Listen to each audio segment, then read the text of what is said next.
देता यावी। ओके, धन्यवाद। महानगरपालिका का मेहरबान आहे? 7 तारखेला अमित शहांचा दौरा आहे.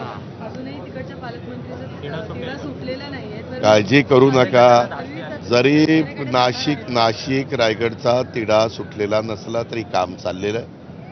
आम्ही मला म्हणजे मुख्यमंत्र्यांनी स्वतः लक्ष घालून तिथला जिल्हा नियोजनचं काय जो काही त्यांचं बजेट असतं ते आम्ही दिलेलं आहे, निधी दिलेला आहे, दोन्हीकडे निधी वाढवलेला आहे, 22,000 कोटी रुपयाची सगळीकडे तरतूद केलेली आहे। सुटे थोडासा धीर धरा, धीरे धीरे।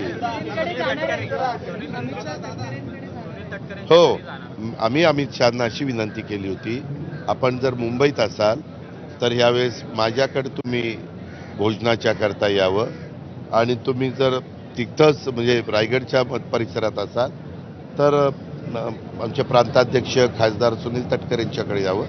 तर त्यांनी तिथं ते असल्यामुळं, कारण मला मुंबईतनं आले असते तर मग मी त्यांना विनंती केलेली होती, परंतु ते पुण्यावरून जाणार असल्यामुळं आता सुनील तटकरे यांच्याकडं तटकरे साहेबांनी अमित भाईंना निमंत्रण केलेलं आहे, CMला, दोन्ही DCMला, नंतर त्या भागातले मंत्री यांना त्यांनी आमचे गोगावले साहेबांना, त्याच्यानंतर उदय सामंत साहेबांना, असं सगळ्यांना निमंत्रित केलेलं आहे।